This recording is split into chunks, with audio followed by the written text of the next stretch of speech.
Boa noite, pessoal. Estamos aqui iniciando a live pela Escola de Direito Municipal. E vamos aguardar o nosso convidado, Eduardo Hassan, para a gente dar início, certo? A nossa live. Aqui as boas-vindas ao pessoal que está entrando aí. Estou vendo um monte de procurador do município aí entrando. Rabani, Ramon, Cris, Oi, Cris. nossa eterna presidente, né, aí da NPM. Quem mais? Vamos ver aí. E Tô meus amigos esperando da aí o Procuradoria pessoal do entrar. município, meus vizinhos. O pessoal entrar. Então, quem tá mais aí?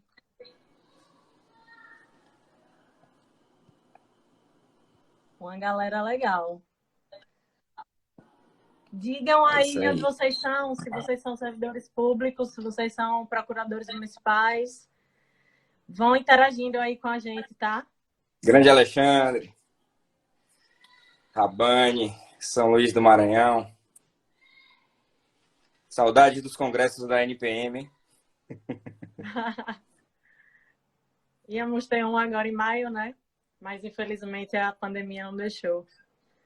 Grande Doutor Rafael Rafael, Mangabeira, procurador de socorro. Gabriel, direto de São Paulo, de Barretos. É isso aí. Pois é. Marília, faça as honras. Se apresente. Então, para quem não me conhece, eu sou Marília de Almeida Menezes, procuradora do município de Lagarto, no estado de Sergipe, desde 2012. Foi o primeiro concurso que houve no município e entraram 5 procuradores comigo. E desde então, estamos desempenhando essa função de procurador municipal e atuando em diversas áreas. E desde o início, a gente dividiu por afinidades, né? Quem tinha mais afinidade, quem tinha especialização na área. E eu fiquei com cível, a Serra Cível. E aí acabou que isso foi muito natural. Cada um foi ficando na área que mais tinha afinidade. E até hoje eu atuo na cível residual, porque os outros também acabam fazendo um pouco do cível e o residual fica comigo, na divisão. E aí também já fui presidente da Associação dos Procuradores Municipais do Estado de Sergipe, né, que é uma associação que engloba todos os municípios sergipanos com procuradores efetivos, procuradores concursados, nos anos de 2017 até 2019. E hoje sou diretora da NPM com muito orgulho, com muita satisfação, né? Que é uma associação que abrange todos os municípios que possuem procuradores concursados. Hoje a gente tem mais de 20 mil membros na nossa associação. E foi onde eu tive o privilégio de conhecer o nosso colega Eduardo Hassan, que hoje vai dar uma aula para a gente de compliance. E também fiz muitos outros amigos, né? Então, assim, a partir disso foi que surgiu esse convite aí da escola e a gente está aqui tentando trocar um pouco de ideias a respeito disso. E a gente também quer a participação de vocês, interação, podem perguntar, eu vou anotar enquanto eu estiver falando. E se vocês tiverem alguma dúvida, algum comentário, podem falar. E eu vou passar para a Hassan, se apresentar agora. Olá, meus amigos. Saudade dos congressos presenciais, né? Mas eu acredito que live agora é uma realidade sem volta. Vai facilitar muito, quer dizer, uma realidade sem volta, porque será um novo público, né? Mas a gente vai, espero que quando acabar tudo isso, continuar os nossos encontros, porque é muito mais agradável. Eu tive contato com compliance de uma forma diferente, com outro nome. Eu fiz mestrado na UFBA, numa linha, eu sou mestre em Direito Público lá pela Universidade Federal da Bahia, numa linha chamada Institucionalização da Ética. Eu tenho um livro publicado e alguns artigos também. Hoje sou procurador do município de Salvador e presidente da Associação de Procuradores do município de lá, de Salvador. Faço parte automaticamente do conselho da NPM, porque a gente é filiado. E faço parte da comissão de compliance da Faculdade Baiana de Direito. Eu vou falar um pouco de compliance na administração pública, mas eu já vou começar decepcionando, né? Porque compliance na administração pública não tem muito sentido. Porque a administração pública ela segue normas rígidas há muito tempo. É há muito tempo que você obrigatoriamente tem que andar de acordo com aquelas normas, né? Então, não vejo muito sentido em falar de compliance na administração pública. Isso tudo em tese. Porque na prática, e a conclusão que eu até chego na minha dissertação de mestrado, é que a institucionalização da ética, seja ela da forma que seja feita por compliance ou por outro meio, ela melhora a situação, né?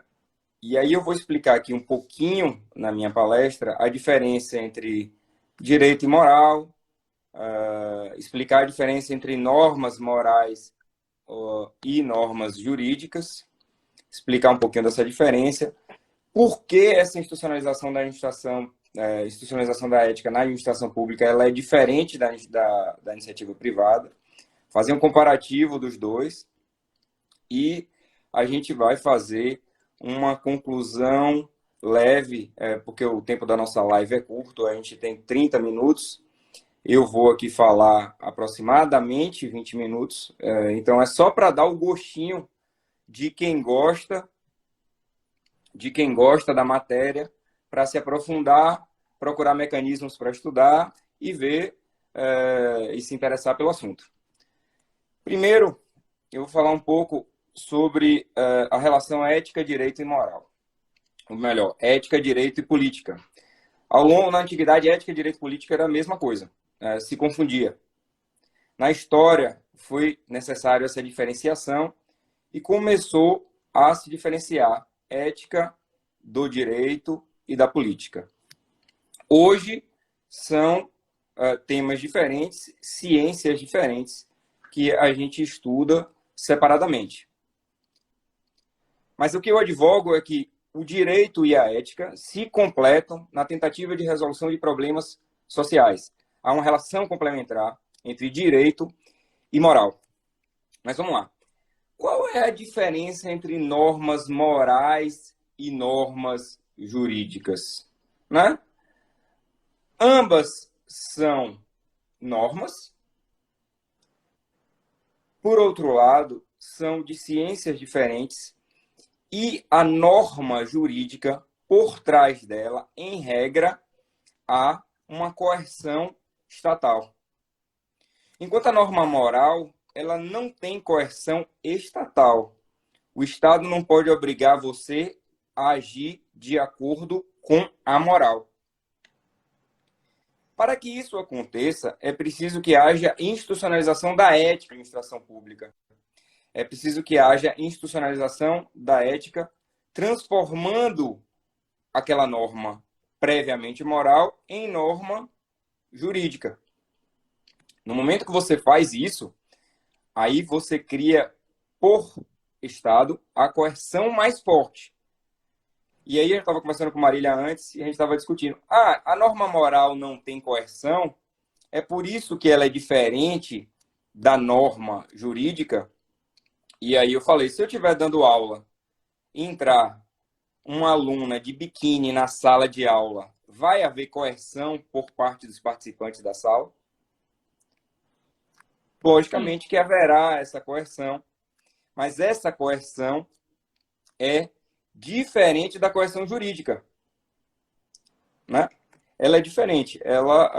As pessoas vão ficar olhando, né? Vão olhar, vão conversar, vão fazer fofoca e tal. Mas dependendo do tipo de aula, não a pessoa não será expulsa daquele ambiente por meio de uma norma jurídica, mas sim por uma norma geral, uma norma moral. Não há necessidade dessa coerção estatal nesse caso.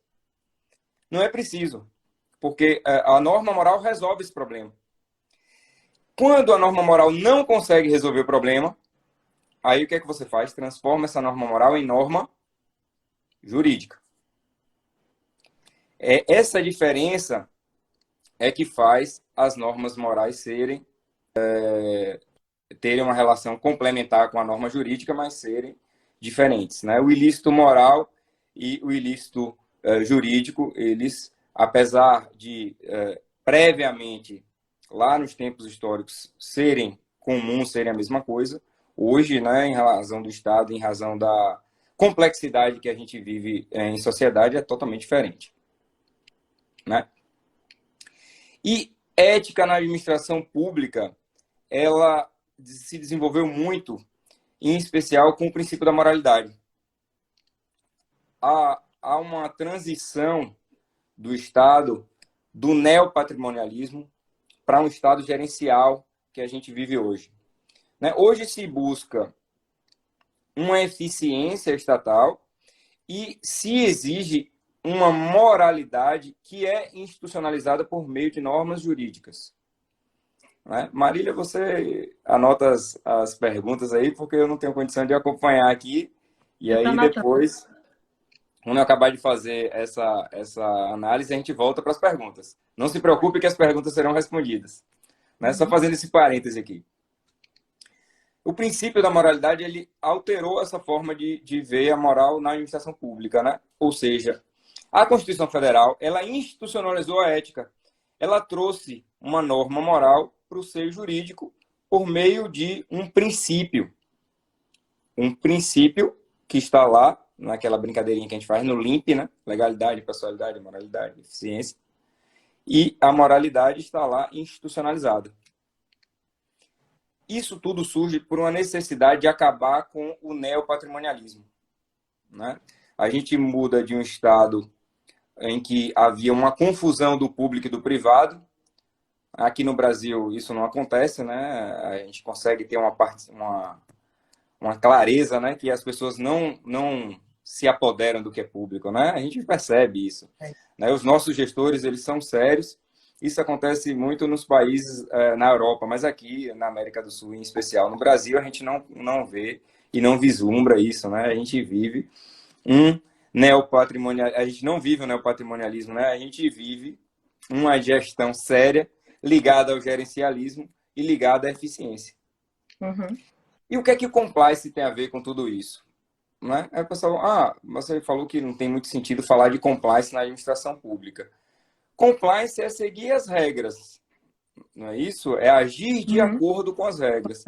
Obrigatoriamente, na administração pública, você tem que agir de acordo com a regra. A legalidade é a regra. Você só pode fazer o que está dentro da regra, com exceção do ato discricionário, que tem limites. O que se percebe com tudo isso é que o compliance ele pode ser trazido para a administração pública. Pode. É um plus. É um plus com o objetivo de evitar fraude. Com o objetivo de ter mais mecanismos de controle. Não que a administração, antes dessa novidade do compliance ser institucionalizada no Brasil, tudo isso ocorreu depois da Lava Jato, que antes da Lava Jato não se falava tanto em compliance como se falou depois dela. Né? A obrigatoriedade, os marcos legais, a gente percebe que tudo isso surgiu em decorrência da Lava Jato, não se tratava dessa forma. Mas observe que a administração pública ela tem meios de controle interno e controle externo há muito tempo. Observe que a própria Procuradoria ela faz controle prévio interno de atos administrativos. O procurador municipal ele tem essa função de agir dando o parecer técnico antes do ato ser concretizado. O gestor público, ele pergunta ao procurador, e aí o procurador opina por meio de um parecer se aquele ato deve ser feito daquela forma. Isso é controle de legalidade prévio. Então, observe que a necessidade de controle ela é extremamente importante porque você consegue ter mecanismos para evitar a fraude por meio de prevenção, detecção, investigação, correção e monitoramento. Só que o mais barato e o mais importante é a prevenção. Uhum. Se você não consegue resolver na prevenção, aí você parte para os outros mecanismos. Mas é muito importante que você tenha uma prevenção forte para que se evite essa evolução. Isso é extremamente importante. E como é que se dá o compliance na administração pública? Como é que a gente percebe isso? Pode ser que, em alguns casos, não tenha uma comissão de ética ou não tenha uma ferramenta gerencial como o compliance é utilizado na gestão privada. O setor público não precisa ter lá uma ferramenta, um grupo de compliance, não é obrigatório, não é necessário, é até um contrassenso se ter, o que é engraçado. Mas se você o tem, você tem que seguir. Como é que seria isso? Vamos lá, na administração pública de Salvador, por exemplo, existe um código de ética da alta administração. Esse código de ética, ele serve para os gestores que são cargos em comissão e funções de confiança. Para o servidor público já existe um estatuto. Já existe estatuto próprio prevendo isso. Para o servidor público concursado, que eu digo. Para o servidor público efetivo. Mas para o gestor público nem sempre existe. E lá em Salvador existe um código de alta conduta. Na Presidência da República também há. Há um decreto que regulamenta e há um conselho de ética da Presidência da República. Agora observe, você tem um conselho de ética na Presidência da República. Esse conselho de ética vai analisar determinadas denúncias, determinados atos, e lá ele vai decidir se determinado ministro ou se determinado gestor deve ser exonerado ou não, de acordo com o ato que ele causou. Mas observe, tudo isso se ele fere moralidade. Se ele fere regramento moral que está institucionalizado via decreto. E aí você observa isso nesse conselho, mas se o presidente da República não o segue e não exonera, num caso de exoneração, perde todo o sentido. Na administração privada, isso ocorre da mesma forma como se você tem um setor de compliance que não está de acordo com o CEO, ou com o presidente, ou com o diretor-chefe de determinada organização, não tem como dar certo. A primeira coisa que se busca é que o apoio do superior para que o comitê ou o órgão de compliance ele tenha o apoio e ele consiga realmente fazer a prevenção e fazendo a prevenção, detecção, investigação, correção e o monitoramento e a punição nos casos necessários. Não adianta você ter um setor de compliance na organização e não ter o apoio do gestor superior. Não vai para frente. Não tem como. A gente estava conversando ontem. Imagine, você cria um setor de compliance no município, mas o prefeito age contrário àquilo. Contrário ao compliance do município. E aí, como é que faz? Como é que faz nesse caso? No caso do município, tem uma grande vantagem, porque além do controle interno, existem controles externos. Tem Ministério Público, tem Tribunal de Contas, tem Câmara de Vereadores, e tudo isso gera um controle ainda maior, que provavelmente não é utilizado na organização privada, a não ser que se extrapole a ponto de haver crime, né? Haver tipo penal. Mas não extrapolando um tipo penal, não tem muito sentido a invasão do Ministério Público numa iniciativa privada. Né? Nesses casos, de exemplo, de agir moralmente ou não agir moralmente. né? Não pode ter essa interferência a esse ponto, porque você não pode obrigar ninguém a agir de acordo com a moral. Salvo se você institucionaliza essa norma moral e transforma ela em norma jurídica.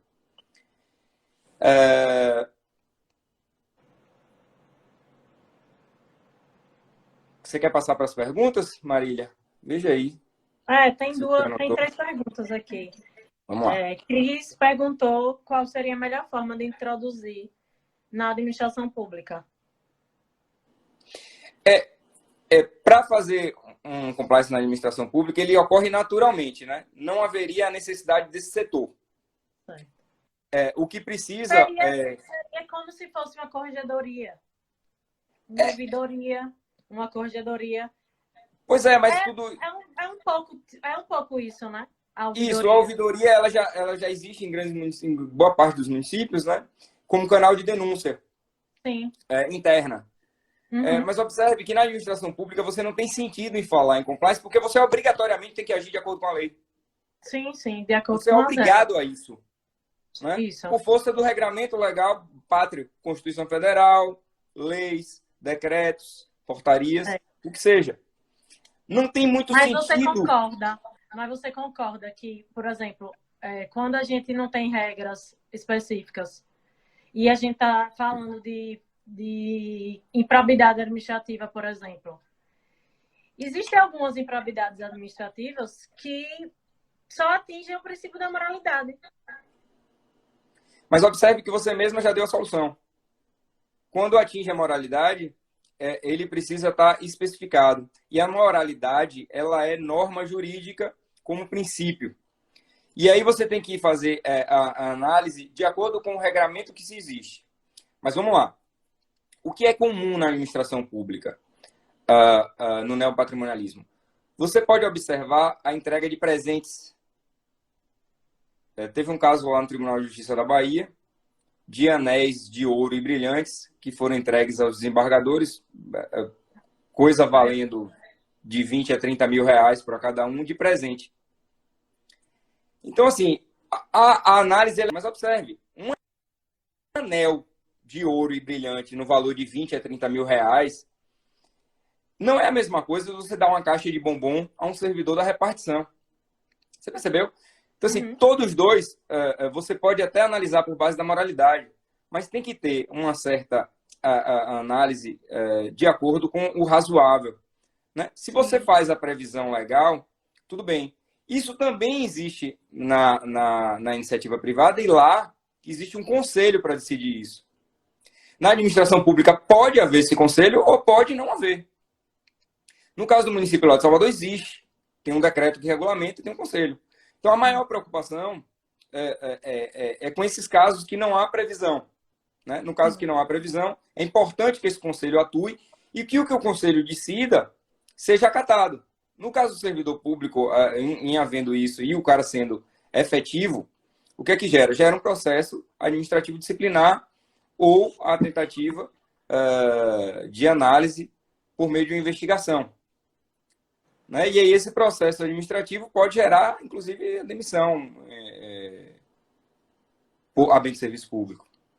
É porque, às vezes, os códigos de ética, eles trazem normas que não são tão específicas, né? Aí você tem que fazer análise abertas. caso a caso.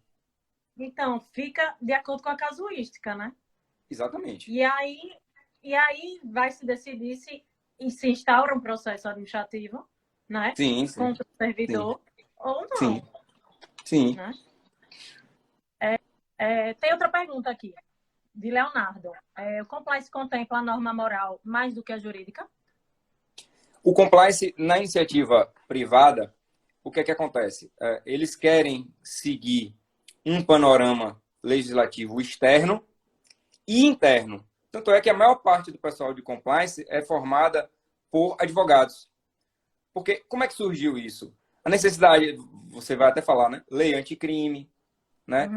Aquele pacote anticrime, né? A lei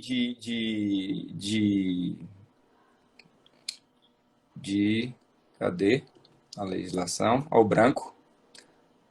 Quem sabe faz ao vivo, né? né? Assim que diz. Os marcos legais. Vamos lá. A lei, o Estatuto das Empresas Estatais, né? A lei anticorrupção. Observe tudo a partir de 2011, 2013. Mas o que é que acontece na iniciativa privada é diferente da iniciativa pública. Lá na administração privada, não existe esse regramento interno, muitas vezes. O que é que acontece? Fraudes. O problema todo do compliance é a tentativa de resolver fraude, se evitar a fraude e, se houver, tentar resolver. Né? É esse o objetivo do Compliance Officer. Né? E aí, para isso, é uma série de canais.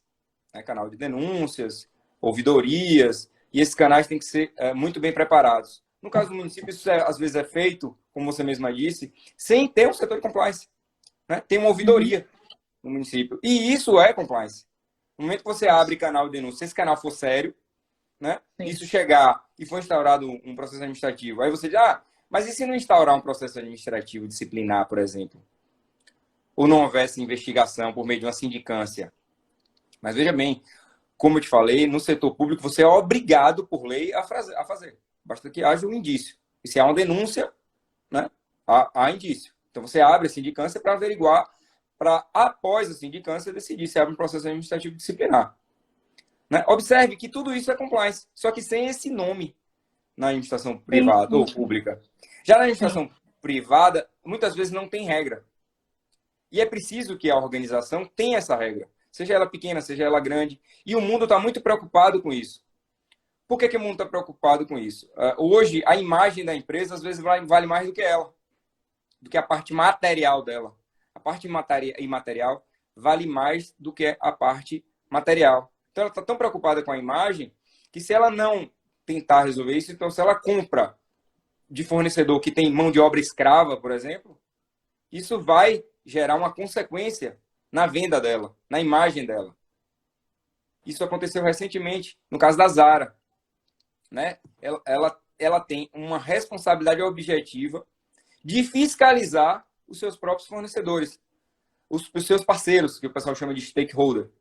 Então, se você não analisar cada um do seu parceiro, a responsabilidade é toda sua. E essa responsabilidade tem cada vez mais se ampliado, não só na iniciativa privada, mas na relação da iniciativa privada com a iniciativa pública. Está começando a se exigir que as empresas que participem dos certames licitatórios, ao contratar com a administração pública, tenha um setor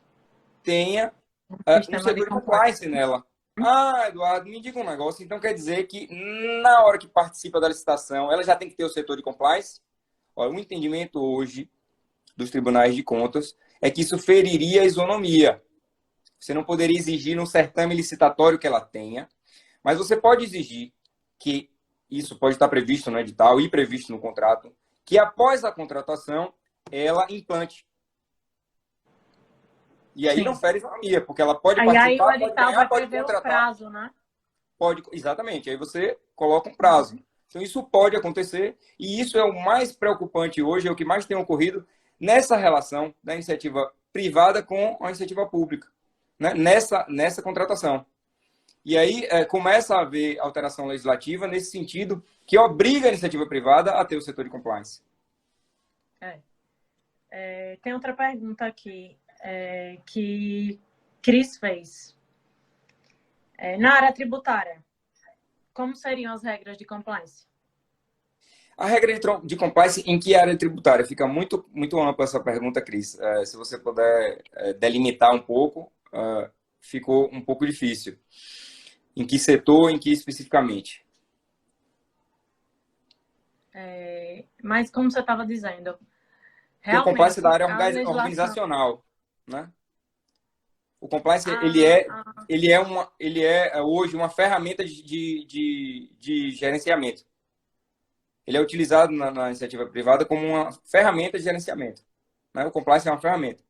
E hoje o que é que se diz? Essa ferramenta ela é extremamente importante e ela se trata às vezes, e às vezes não, com toda certeza, de investimento, porque no momento que você evita a fraude, você corta o escoamento de recursos financeiros dessa organização.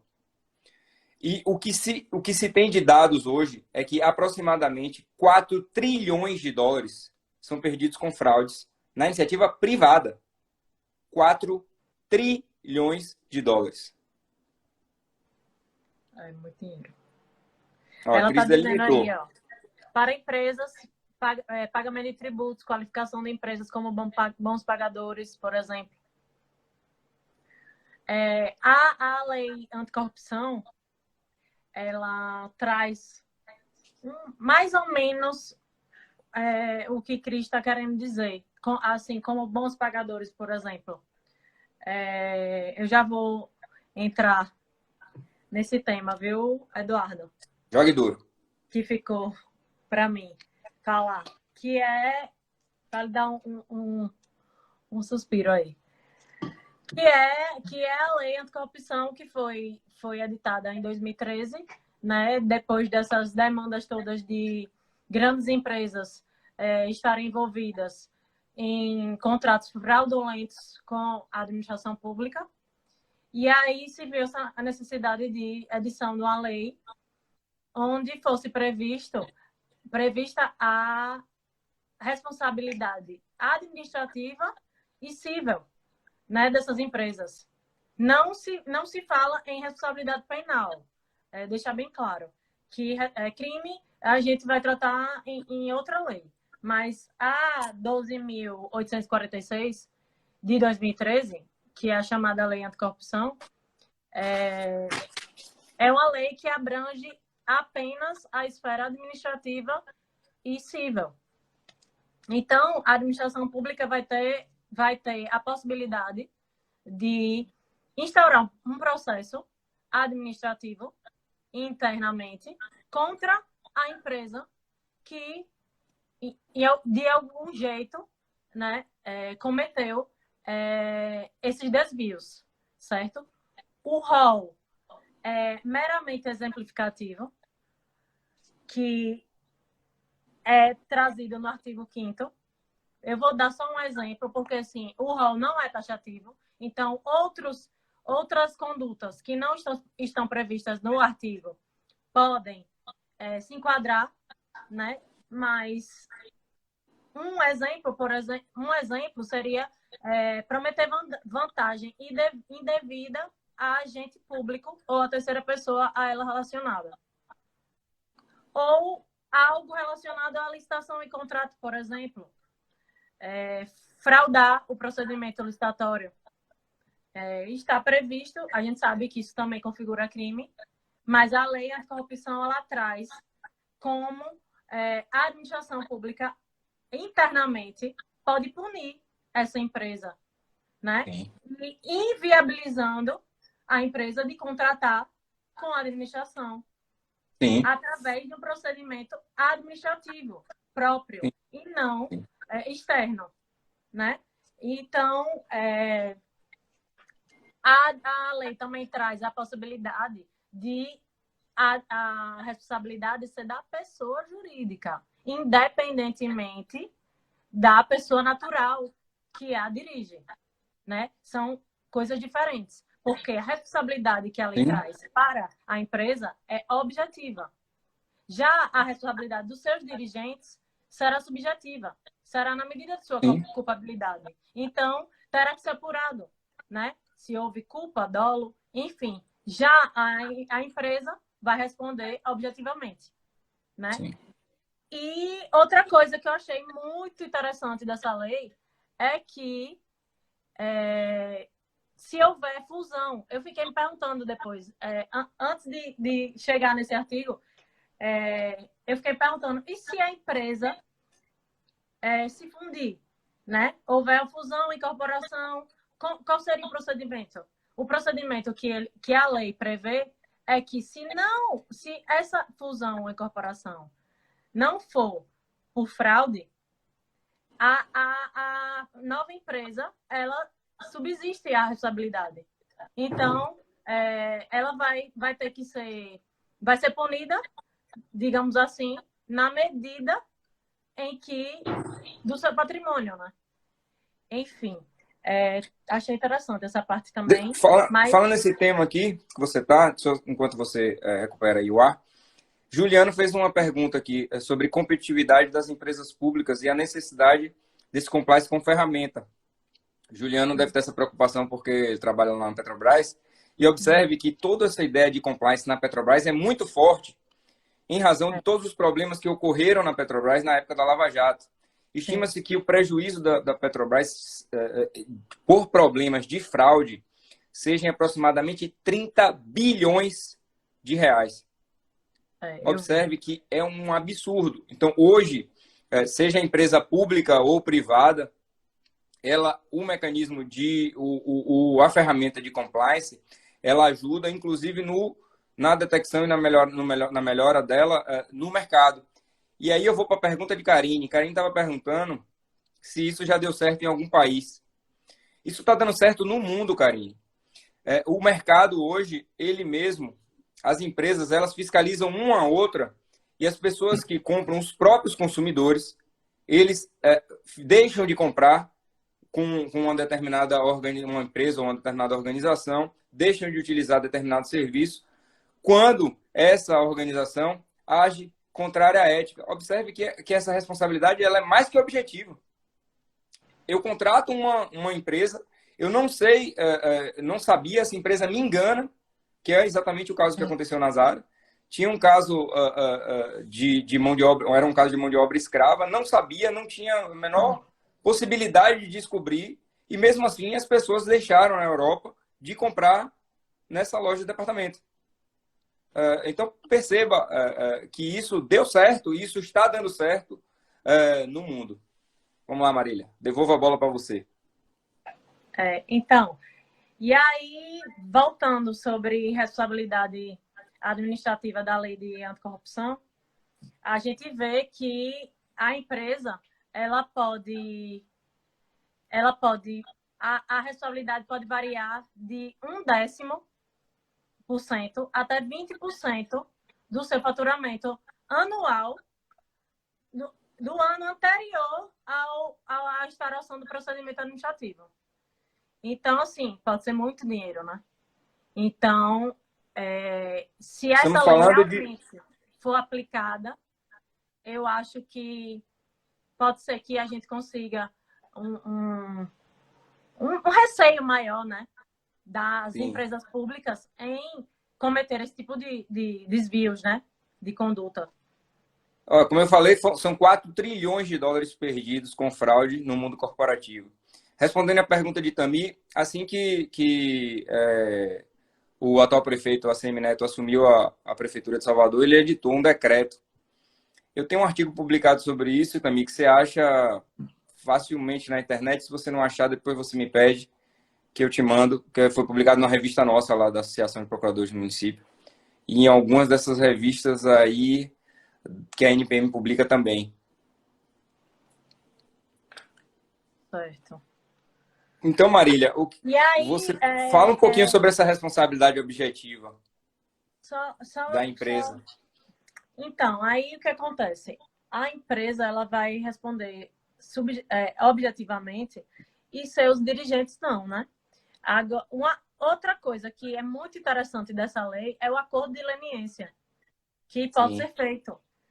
E com a empresa, se for mais de uma empresa, né? Mais de uma empresa, a primeira empresa que se propuser a participar do acordo de leniência será a premiada. As outras estarão de fora. E ela pode, inclusive, nesse acordo de leniência, pode conter a cláusula que isentará a administração de ajuizar judicialmente alguma ação contra a empresa. Eu achei fantástico isso. Porque, às vezes, serão apenas 2 processos para chegar a um resultado apenas, que seria né, o ressarcimento do dano. Então, para que correr 2 ações? Se a gente consegue esse ressarcimento internamente através de uma responsabilidade administrativa, para que entrar com processo judicial com o mesmo objetivo? Acho que seria perda de tempo, né? Então, se houver essa cláusula, a empresa ela vai ficar isenta de responder esse processo judicial. Mas são instâncias diferentes. Pode sim, a empresa pode sim, a administração pode sim ajuizar a ação judicial, desde que não exista essa cláusula no contrato, no acordo de leniência. Tem que deixar bem claro isso. Sandro me fez uma pergunta aqui. Sim. Se tudo isso está atrelado ao comportamento, cultura e educação de cada sociedade. Rapaz, lógico que está. E aqui no Brasil isso é muito difícil. Não quer dizer que não haja corrupção no mundo inteiro. Onde tem dinheiro e homem, tem corrupção. Onde tem poder e homem, tem corrupção.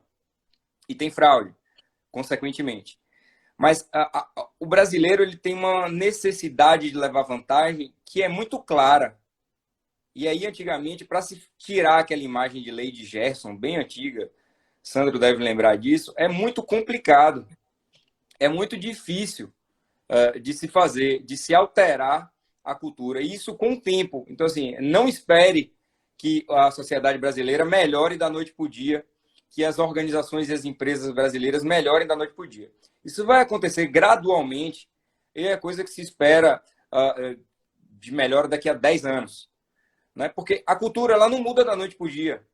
E ética é um negócio difícil, mas ética pode ser ensinada e pode ser aprendida. Começa em casa, começa na escola. Então, se você tenta mostrar a seus filhos, mostrar às pessoas que estão próximas a você que aquilo é errado, que aquilo não lhe leva a um caminho bom, porque você está levando vantagem, porque o que eu vejo na maior parte da população, e aí muitas vezes por ignorância, e porque a cultura nossa é assim, é que se ensina ao filho o que se ensina ao próximo e que acha bonito levar vantagem. Dá 1-0, como a gente chama. E isso, muitas vezes, a população externa não consegue compreender. Em alguns países da Europa, você não consegue fazer esse link, a pessoa não consegue entender por que é que se faz isso. E uma dessas coisas referente, por exemplo, Olha o branco de novo. Eu fui ler e deu o bom e velho branco do quem sabe faz ao vivo.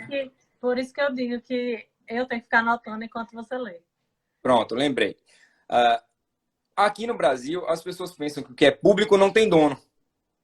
Né? As pessoas agem como se aquele bem fosse de ninguém. Quando, na verdade, o bem público é de todos nós. Se as pessoas tivessem um pouco mais de consciência disso e agisse como que o que fosse público fosse nosso, ao invés de ser de ninguém, eu acredito que isso já seria um avanço absurdo. É verdade. Para a nossa sociedade e para a nossa população. Tem uma pergunta um abraço para Bernardo Montalvão, grande professor da Universidade Federal. Tem uma pergunta aqui que era para ter feito já. Diana Maria, se você sabe de alguma cidade que já instituiu o compliance. Marília, o que eu fico preocupado, teve até uma pergunta aí sobre aqueles ISOs, né? Sim. A ideia, se você não muda a cultura, é difícil você conseguir essa alteração a curto prazo, né? O que é que acontece? Vem uma norma que exige um ISO e esse ISO tem uma auditoria e muitas vezes essa auditoria tem falha. Mas a gente não pode partir desse pressuposto, né? De que se existe o compliance só para se gerar dinheiro, só para se ganhar dinheiro com aquilo. Né? A ideia do ISO é porque ele não é barato. Para você conseguir um desses ISOs é caro. Você tem que contratar uma auditoria externa para que vá para sua empresa. Né? Tem uma série de regramento. Isso aconteceu na década, eu lembro, no final da década de 90, em relação às empreiteiras. E as empreiteiras continuaram corruptas naquela época. Isso não deve ter sido no Brasil, mas eu ouvi muito falar sobre essa corrupção que acontecia naquela época. E tinha o ISO e não resolvia. Tinha o ISO e as licitações aconteciam com carta marcada, né? Ou com a empresa sabendo anteriormente o preço de uma da outra. Isso tudo gera uma falha, mas a cultura e a educação da população é imprescindível para que isso evolua. E aí eu acho que esse ISO pode ser um início, a exigência disso, a exigência do compliance, né? Pode ser o início. Nada vai acontecer da noite para o dia, mas assim, já é um indício de melhora. O que mais, Marília, que você tem aí? Não, eu só anotei essas mesmo. Se você anotou mais alguma, eu anotei essas. Às vezes eu me perco, fico ouvindo você e me perco de anotar as perguntas. É como o Gleus comentou aqui, por exemplo, que na Alemanha, quem atravessa, um pedestre que atravessa o sinal vermelho, ele é multado, né? É questão de cultura. Eu acredito que hoje as pessoas não precisam mais serem multadas. Elas já entenderam que não vale a pena ultrapassar o sinal vermelho. Mas isso leva tempo. É a mesma Exatamente. coisa quando começou a regra de trânsito aqui de cinto de segurança. Inicialmente todo mundo só usava porque ia ser multado. E hoje em dia ninguém pensa nem na multa. As pessoas só pensam em se proteger. Então, há momento em que aquela norma passa de moral para norma jurídica e que ela perde o sentido de ser norma jurídica, porque não tem mais necessidade de correção estatal para proteger aquele bem, né? O direito ele tem que ser utilizado como última ratio. Aqui no Brasil há uma banalização muito grande disso. Direito. Né? Tudo se transforma em crime, tudo se tipifica. E isso eu não acho que isso é um bom caminho, porque o direito já está bastante assoberbado de tarefas e você não pode transferir tudo para ele, porque na hora que você faz isso, você gera um outro problema. Incha e perde a qualidade do atendimento. Perde a qualidade e perde a credibilidade. Com tantas leis, nem os legisladores conseguem fazer boas leis, porque há uma demanda muito grande de se fazer leis. Então, nem os legisladores legislam tão bem, nem a justiça consegue chegar a um consenso. Quando se consegue chegar a uma jurisprudência firme, às vezes nem a lei nem mais existe, porque já perdeu sentido. E aqui ainda tem aquele negócio de lei que pega. Torna, tanto trabalho. Também tem isso. Tem lei que pega e lei que não pega. É bem isso. Né? O triângulo da fraude, e alguns teóricos batem nisso, é necessidade, oportunidade e racionalidade. Como é que você faz para evitar esse triângulo? Né? Aquela necessidade escondida de uma determinada pessoa, ela pode gerar uma fraude, mas se ela não tiver, por exemplo, a oportunidade, se ela for fiscalizada, isso reduz, e isso é estudado, em torno de mais de 60% das fraudes. Então, se você tem um compliance forte, ou se você tem um controle interno forte, e aí eu vou interno dos municípios, que é natural, como compliance, aquele controle interno é uma forma de se fazer compliance com outro nome. Né? Então, o compliance ele já existe na administração pública há muito tempo já com existe. Outro nome. Com outros nomes, né? Com outra, sem o nome da modinha, né? Que o compliance é o nome da modinha, tudo acontecendo depois da Lava Jato. Né? A gente tem um marco muito claro do compliance após a Lava Jato. E mas aí, como você falou mesmo, a gente ainda tem uns minutinhos, mas é como você falou mesmo, o compliance está mais voltado à própria administração privada do que propriamente a pública, né? Porque na pública a gente já tem muitos mecanismos. E é isso, é um inchaço de leis que às vezes não se consegue, né? Cumprir todos os regramentos, todas as leis. A própria Constituição, né? Já está tão inchada, né? Então, toda hora vem emenda constitucional. Quantas emendas? É quase um periódico. Então, e aí agora a gente também já tem um Supremo que legisla, né? Também com súmula vinculante. Sim. Enfim, são muitas leis e às vezes na prática pouco resultado. A gente vê que não adianta. Talvez leis mais enxutas, leis mais diretas, né, atingissem melhor o objetivo que a gente busca, né?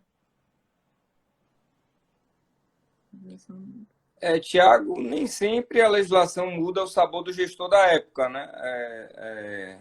Às vezes, essa legislação, ela é feita, ela continua, né? O que se altera com o gestor é decreto, uma legislação mais fraca, mas lei e constituição era para ser mais difícil de alterar e deveria ser um pouco mais sério.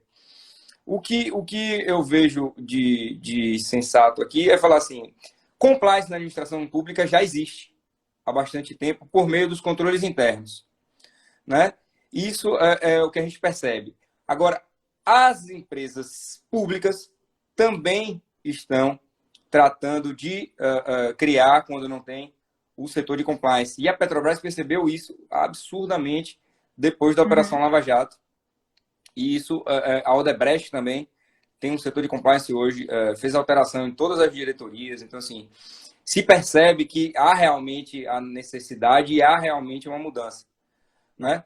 O que eu só ratifico aqui, é o que eu falei antes, é que assim, quando a gente começar a tratar o que é público como nosso, como de que tem dono, que é meu, é seu, não no sentido de eu poder usurpar e fazer o que eu quiser, mas no sentido de eu cuidar, como se fosse meu, isso vai fazer com que as pessoas tenham um outro olhar em relação ao público e parem de responder uma entrevista dizendo, como acontece aqui, se eu tivesse lá como deputado, eu também ia roubar. Se eu tivesse lá como prefeito, eu ia fazer a mesma coisa. Né? Então, se você não muda essa cultura, não altera isso e não começa a ver o que é público como de todos, como nosso, você cria uma dificuldade muito grande de implantação dessa ideia de compliance e de ética e de moralidade e de seguir de acordo com as normas e o regulamento que a gente tem aí sendo alterado, mas não tão rápido de acordo com o gestor, né? Porque esse regulamento ele deveria ser alterado de acordo com os problemas sociais, né? E não de acordo com a discricionariedade desse gestor. A conclusão que eu chego é que o ideal seria voltarmos para o princípio. Para o princípio, nos princípios. Porque os princípios que regem o direito e a administração pública, eles dizem tudo isso já. Sim. Talvez não precisasse de leis se a gente seguisse os princípios, né? Os princípios da administração pública, principalmente os que estão demarcados na Constituição, né? As pedras de toque, segundo Celso Antônio, eu acredito que estaríamos em outro país, né? Eu acho, Marília, que se os 5 primeiros artigos da Constituição fossem cumpridos, não precisava.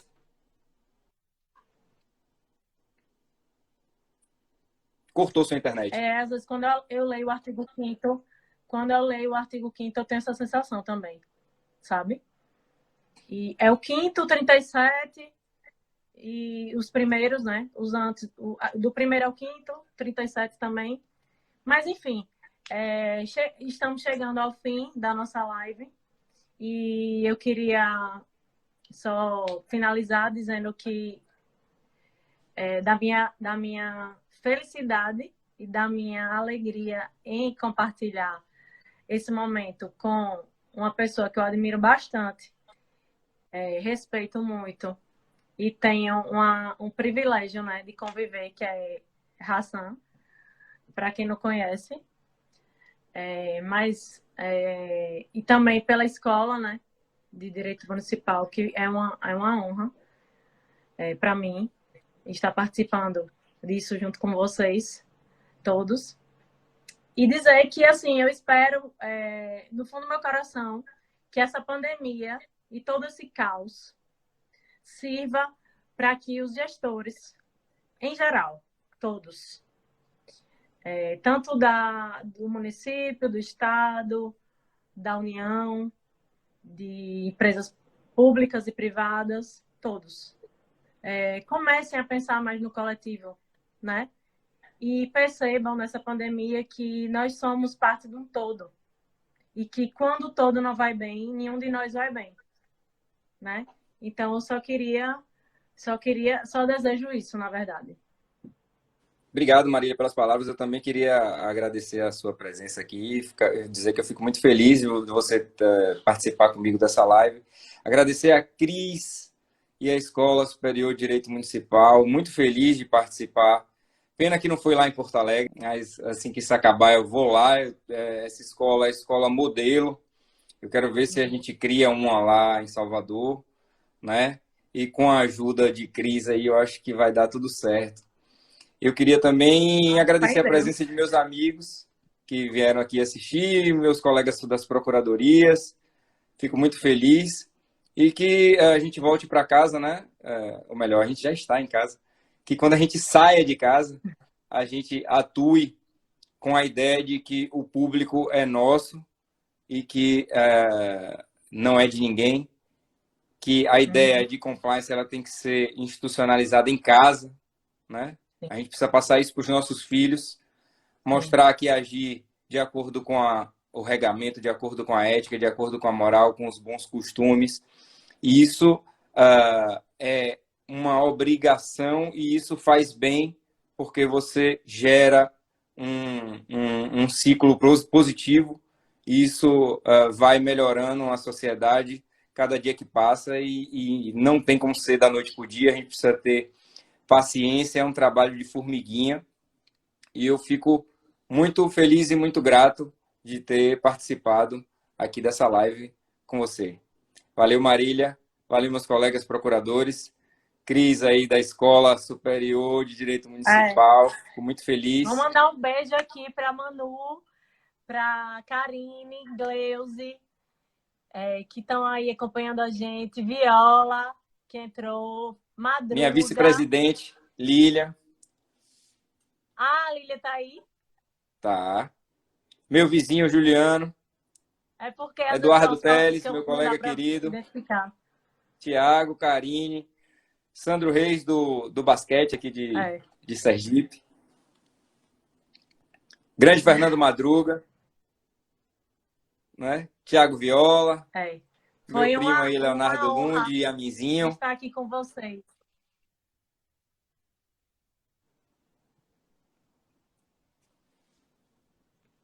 E, Cris, muito obrigada pelo convite. Estou lisonjeadíssima. Agradeço a oportunidade. Falo por mim, por razão. E vou encerrar aqui a live, tá, pessoal? Muito obrigada. Estamos à disposição. Tá. Valeu. Cuidem-se.